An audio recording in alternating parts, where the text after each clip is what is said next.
नमस्ते। स्वागत है आपका कहानियों की पोटली में। मेरा नाम है निशान सक्सेना। मैं सुनाता हूँ कहानियाँ। ये सुनते हैं आज गुलजार जी की लिखी कहानी धुआं।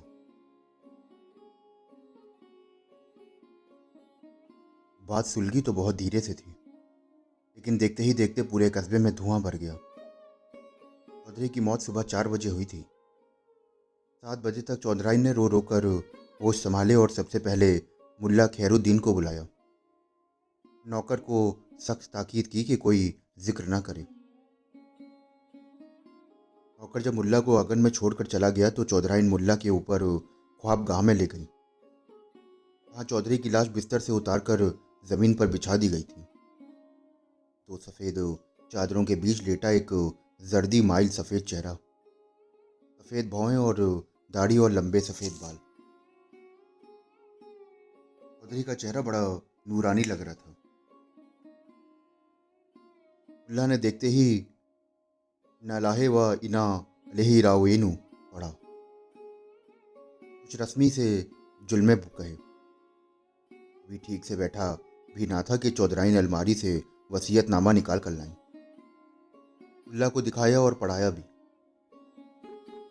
चौधरी की आखिरी ख्वाहिश थी कि उन्हें दफन के बजाय चिता पर रखकर जलाया जाए और उनकी राख को गांव की नदी में बहा दिया जाए जो उनकी जमीन सींचती है। मुल्ला पढ़ के चुप रहा। चौधरी ने दीन मजहब के लिए बड़े काम किए थे। गांव में हिंदू मुसलमान को एक साथ दान देते थे। गांव में कच्ची मस्जिद पक्की करवा दी और हिंदुओं के शमशान की इमारत भी पक्की करवाई थी। अब कई वर्षों से बीमार पड़े हुए थे, लेकिन इस बीमारी के दौरान भी हर रमज़ान में गरीब गुरबा की अफगरी का इंतज़ाम मस्जिद में उन्हीं की तरफ से हुआ करता था। इलाके के मुसलमान बड़े भक्त थे उनके, बड़ा अकीदा था उन पर। और अब वसीयत पढ़ के बड़ी हैरत हुई कि मुल्ला को कहीं झमेले में ना खड़ा होना जब पड़े। आजकल वैसे ही मुल्क की फिजा खराब हो रही है। हिंदू कुछ ज़्यादा ही हिंदू हो गए थे और मुसलमान कुछ ज़्यादा ही मुसलमान। चौधराइन ने कहा कि मैं कोई पूजा पाठ नहीं करवाना चाहती, बस इतना चाहती हूँ कि शमशान में उन्हें जलाने का इंतज़ाम कर दीजिए। मैं रामचंद्र पंडित को भी बता सकती थी, लेकिन इसलिए नहीं बुलाया कि कहीं बात बिगड़ ना जाए। बात बताने ही से बिगड़ गई जब मुल्ला खैरुद्दीन ने मसलिहतन पंडित रामचंद्र को बुलाकर समझाया कि तुम चौधरी को अपने शमशान में जलाने की इजाज़त ना देना, वरना हो सकता है कि इलाके के मुसलमान बखेड़ा खड़ा कर दें। आखिर चौधरी आम आदमी तो था नहीं। बहुत से लोग बहुत से तरीके से उनसे जुड़े हुए थे। पंडित रामचंद्र ने भी यकीन दिलाया कि वो किसी तरह की शर अंग्रेजी अपने इलाके में नहीं चाहते। इससे पहले बात फैले वो अपनी तरफ से मखसूस लोगों को समझा देंगे। बात जो सुलग गई थी वो धीरे धीरे आग पकड़ने लगी। सवाल चौधरी और चौधराइन का नहीं, सवाल अकीदों का है। सारी कौम, सारी कम्युनिटी और मजहब का है। चौधराइन की हिम्मत कैसे हुई कि वो अपने शौहर को दफन करने की बजाय जलाने पर तैयार हो गई? क्या वो इस्लाम की आइन नहीं जानती? कुछ लोगों ने चौधराइन से मिलने की भी जिद की। चौधराइन ने बड़े धीरज से कहा कि भाइयों, ऐसी उनकी आखिरी ख्वाहिश थी। मिट्टी ही तो है, अब जला दो या दफन कर दो। जलाने से उनकी रूह को तकसीन मिले तो आपको एतराज़ क्या है? एक साहब कुछ ज़्यादा ही तैश में आ गए। बोले कि उन्हें जलाकर क्या आपको तकसीन होगी? चौधराइन बोली कि जी हाँ। जवाब बड़ा ही मुकद्दर था। फिर बोली कि उनकी आखिरी ख्वाहिश करने से ही मुझे तकसीन होगी। दिन चढ़ते चढ़ते चौधराइन की बेचैनी बढ़ने लगी। इस बात को वो सुलह सफाई से निपटाना चाहती थी वो तूल पकड़ने लगी। चौधरी साहब की इस ख्वाहिश के पीछे कोई पेचीदा प्लॉट, कहानी या राज की बात तो ना थी, और ना ही कोई ऐसा फलसफा था जो किसी दीन, मजहब या अकीदे से जुड़ता हो। एक सीधी सादी इंसानी ख्वाहिश थी कि मरने के बाद मेरा कोई नाम व निशान ना रहे। जब हूं तो हूं और जब नहीं हूं तो कहीं नहीं हूं। परसों पहले जब बीवी से बात हुई तब जीते जी कहाँ उन्होंने कोई ऐसी तफसील में झांक कर देखा था। और इस बात वो उस ख्वाहिश को पूरा करना चौधराइन की मोहब्बत और भरोसे का सबूत था।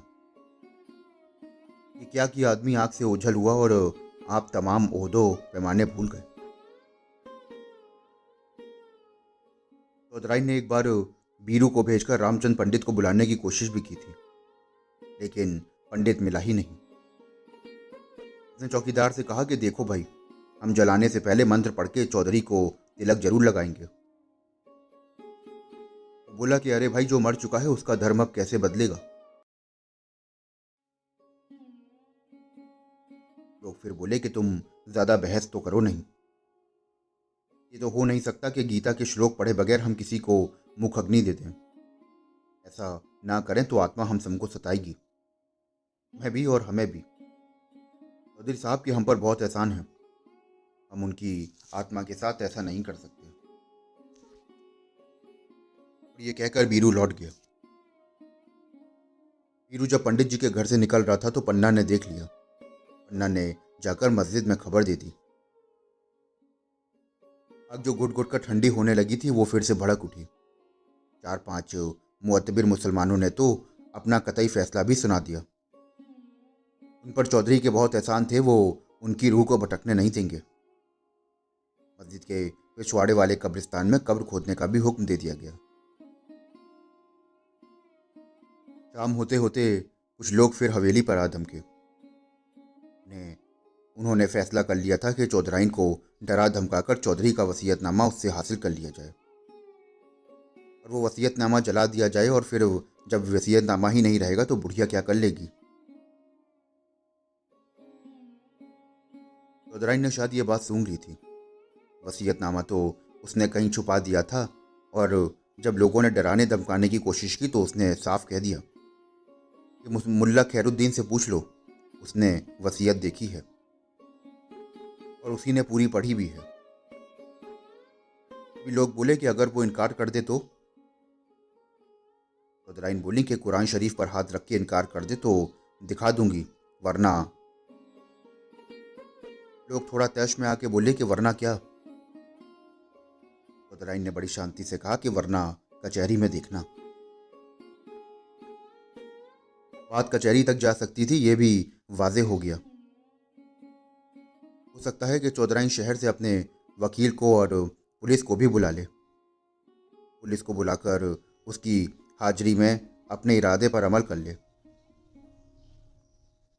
और क्या पता कि वो अब तक उन्हें बुला भी चुकी हो, वरना शौहर की लाश बर्फ की सिल्लों पर रखकर कोई कैसे इतनी खुद एतमादी से बात कर सकता है।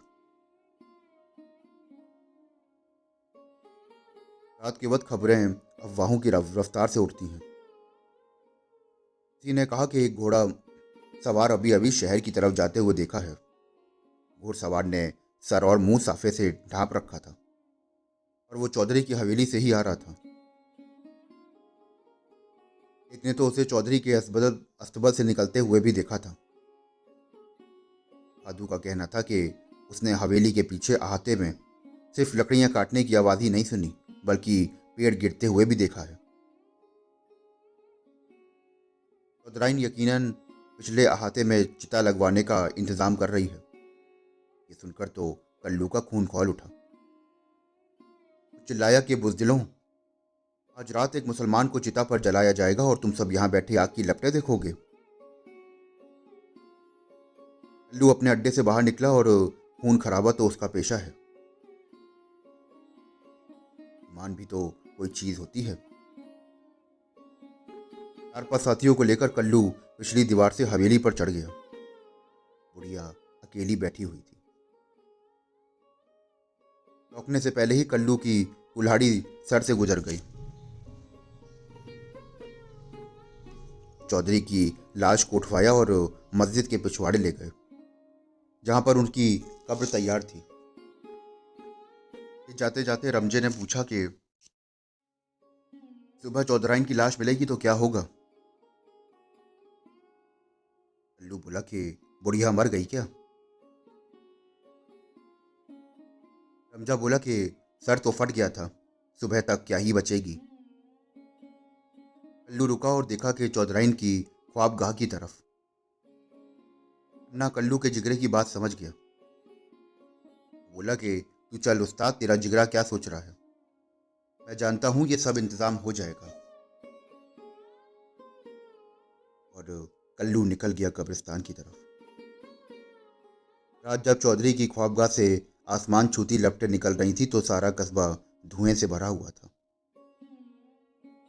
जिंदा जला दिए गए थे और मुर्दे दफन हो चुके थे।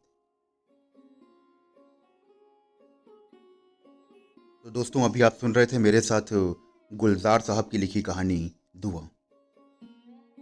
मैं आशा करता हूँ कि आपको ये कहानी बेहद पसंद आई होगी। अगर आप गुलजार साहब की और भी कहानियाँ सुनना चाहते हैं तो हमारे चैनल को फॉलो करिए, सब्सक्राइब करिए।